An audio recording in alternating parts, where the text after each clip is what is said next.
بسا اوقات بہت سی محنتوں کا نتیجہ انسان دیکھتا ہے کہ ضائع چلا گیا. میں نے 10 سال محنت کی، حاصل کوئی نہیں نکلا. یہ ثمرات کیا ہیں؟ محنتیں، محنتوں کے ثمرات کا ضیاع.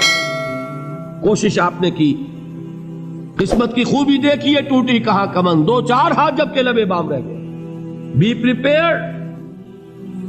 ایک شاعر کے یہ اشعار ہیں، وہ کمیونسٹ تھا، میں نام بھی نہیں لیتا، لیکن یہ کہ یہ اسی انقلابی، چونکہ ان کا بھی ایک انقلابی نظریہ ہے، انقلابی عمل میں یہ سارے مراحل آتے ہیں.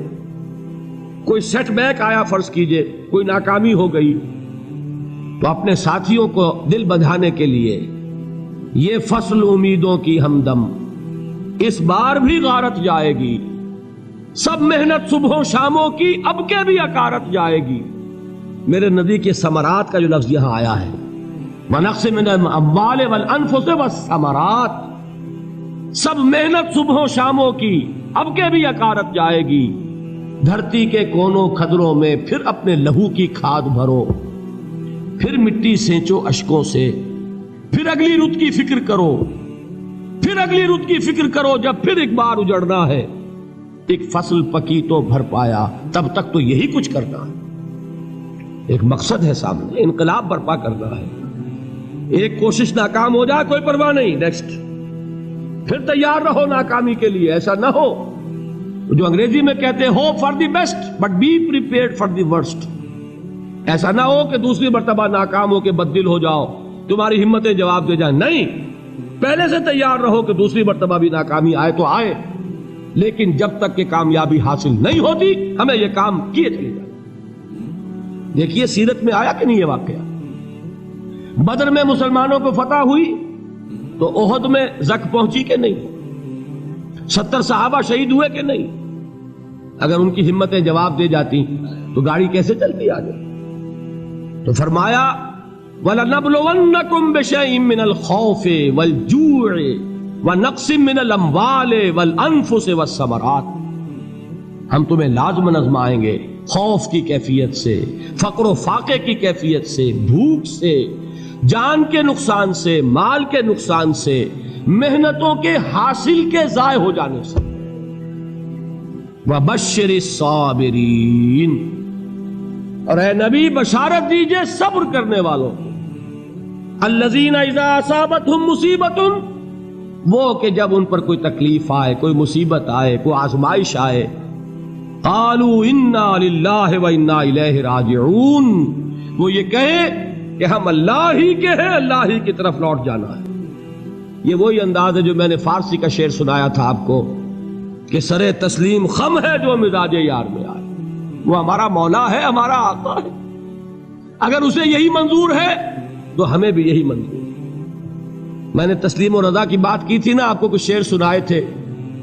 ایک شعر اور سنیے، اور یہ کس کا ہے؟ محمد علی جوہر کا. ایک مرتبہ جیل گئے، ان کی ایک بیٹی جوان بیمار ہوئی، فوت ہو گئی. باہر چھوڑا انگریز نے، جاؤ بھائی دفن کر دو بیٹی کو. دوسری مرتبہ جیل گئے، دوسری جوان بیٹی اسی مرض میں مبتلا ہوئی. اب یہ جیل میں ہے، خبر پہنچی کہ دوسری بیٹی کے اوپر بھی اسی مرض کا حملہ ہوا ہے. ایک نظم لکھی ہے جس کا آخری شعر یہ ہے، تیری صحت ہمیں منظور ہے لیکن اس کو نہیں منظور تو پھر ہم کو بھی منظور نہیں. یہ ہے، جب تک یہ کیفیت نہ ہو اس میدان میں آدمی ثابت قدم نہیں رہ سکتا کہ میرے رب کو اگر یہ منظور ہے تو یہی مجھے منظور ہے، اور تیری صحت ہمیں چاہیے تو ضرور، لیکن ہمارے رب کو منظور نہیں تو ہمیں بھی منظور. راضی برضائے رب. وَبَشِّرِ الصَّابِرِينَ الَّذِينَ إِذَا أَصَابَتْهُمْ مُصِيبَةٌ قَالُوا إِنَّا لِلَّهِ وَإِنَّا إِلَيْهِ رَاجِعُونَ. نہ شود نصیب دشمن کے شود ہلاک تیغت، سر دوستہ سلامت کے تو خنجر آزمائے. اولئک علیہم صلوات من ربہم ورحمہ، یہی ہے وہ لوگ جن پر ان کے رب کی طرف سے عنایتیں ہیں اور رحمتیں ہیں. وَأُولَٰئِكَ هُمُ الْمُهْتَدُونَ، اور یہی ہے وہ لوگ جو کامیاب ہونے والے ہیں، ہدایت پانے والے، ہدایت یافتہ. اسی سورہ بقرہ میں ذرا آگے چل کر، یہ تو ہے 20واں رکوع، 19واں رکوع. 21ویں رکوع کی پہلی آیت ہے لیس البر ان تولوا وجوہکم قبل المشرق والمغرب ولكن البر من آمن بالله واليوم الآخر والملائكة والكتاب والنبيين وآتى المال على حبه ذوي القربى واليتامى والمساكين وابن السبيل والسائلين وفي الرقاب وأقام الصلاة وآتى الزكاة والموفون بعهدهم إذا عاهدوا والصابرين في البأساء والضراء وحين البأس. اب یہ آیت جو ہے سورۃ العصر میں جو مضامین آئے تھے سارے اس میں موجود ہیں. وہاں ایمان کا لفظ آیا، یہاں 5 ایمانیات کی تفصیل آ گئی، اعمال کی تفصیل آئی، اور آخری بات وہاں کیا ہے وتواصوا بالصبر، اور یہاں کیا ہے والصابرین فی البأساء والضراء وحین البأس. اور صبر کرنے والے، اصل نیکی ان کی ہے جو صبر کریں. کس میں؟ جنگ کے وقت. ذرائے باسائے، باسا کہتے ہیں فقر اور فاقہ. واحد آئے گا باس تو اس کے معنی جنگ، اور باسا جمع میں آئے گا تو فاقہ فقر بھوک.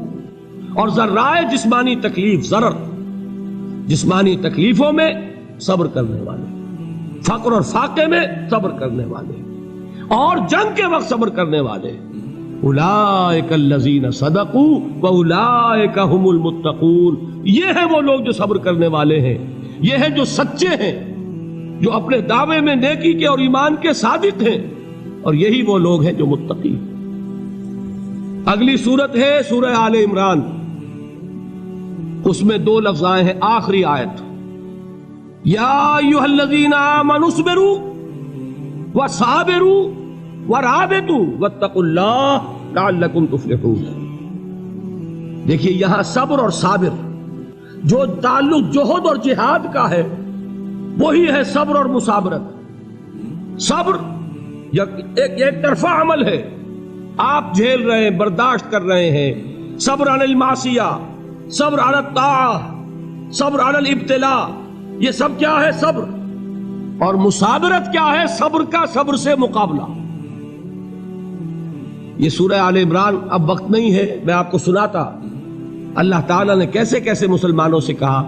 مسلمانوں تمہیں زک پہنچی ہے تو انہیں بھی تو پہنچی تھی. ان کے 70 نہیں مارے گئے تھے بدر میں؟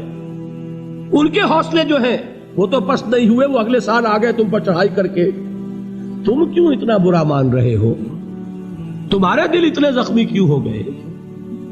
تمہیں تکلیف پہنچتی ہے تو انہیں بھی پہنچتی ہے. اپنی غیرت جو ہے ہمیں ذرا اس کا جائزہ لینا چاہیے. لوگ باطل نظریات کے لیے کتنی قربانیاں دے رہے ہیں، لوگ باطل چیزوں کے فروغ کے لیے کتنی محنتیں کر رہے ہیں. جیسا کہ میں نے ابھی کہا تھا، اسی غیرت کو چیلنج کرنے کے لیے، ذرا آپ کی حمیت دینی کو جوش دلانے کے لیے، قادیانی نوجوان کتنی تعداد میں اپنے آپ کو دین کے لیے وقف کرتا ہے، اور آپ کتنے نوجوان ہیں جو اپنے آپ کو دین کے لیے وقف کرتے ہیں، اور ہوں وہ کھاتے پیتے گھرانوں کے لوگ. یہ نہیں ہے کہ اگر کوئی اور کام نہیں کر سکتا تو پھر یہ ہے کہ وہ دین کے کام میں لگ جائے. باصلاحیت لوگ، کھاتے پیتے لوگ، ذہنی استعداد رکھنے والے لوگ، اونچے گھرانوں کے لوگ، وہ وقف کریں اپنے آپ کو دین کے لیے. اس کے بغیر کیسے باہر آ جائے گی، کیسے رونق آ جائے گی؟ تو دنیا میں باطل نظریات والے جو ہیں، یہ بات کہی گئی ہے مسلمانوں تم اگر توحید کے لیے لڑ رہے ہو، دیکھتے نہیں ابو جہل کو، اس نے گردن کٹوائی ہے شرک کے لیے، شرک کے لیے گردن کٹوائے، اور تم توحید کے لیے گردن کٹوانے کو تیار نہ ہو. اس نے گردن کٹوائی کہ نہیں کٹوائی؟ اور کس طرح کٹوائی ہے؟ کیونکہ بڑا متکبر قسم کا، فرعون قسم کا شخص تھا. جب گردن کاٹنے لگے تو کہتا ہے ذرا نیچے سے کاٹنا، تاکہ جب تم نیزے کے اوپر چڑھاؤ میرے سر کو تو اونچا نظر آئے، معلوم ہو سردار کا سر. وہ بدبخت مرتے ہوئے بھی جو اس کی کیفیت تھی نا، اس کو ذہن میں رکھیے. تو یہ اس لوگوں نے قربانیاں دی، جانیں دی. تو فرمایا اگر تم ان سے زیادہ قربانی نہیں دو گے، یہ نوٹ کر لیجئے اس کو، مجرد اگر حق کو غالب کرنا اللہ کے ذمے ہو تو آنے واحد میں غالب کر دے گا، تمہیں تکلیف ہی دینے کی ضرورت نہیں. سمجھ رہے؟ کیا اللہ کے مقابلے میں کوئی باطل کی طاقت ٹھہر سکتی ہے؟ یہ تمہارے ایمان کا امتحان ہے، یہ تمہارے خلوص کی آزمائش ہے، یہ تمہارے امتحان کا ثبوت درکار ہے کہ اللہ تعالیٰ دیکھنا چاہتا ہے تم اس کے لیے اپنی جانیں قربان کرنے کو تیار ہو کہ نہیں، تم اس کے لیے تن من دھن لگانے کو تیار ہو کہ نہیں۔ اور یہ جان لو کہ اگر کفار اور مشرکین اور ملحدین اور باطل نظریات والے وہ جو کچھ قربانیاں اپنے باطل نظریات کے لیے دے رہے ہیں ان سے زیادہ اگر تم نہیں دو گے تو حق غالب نہیں ہوگا۔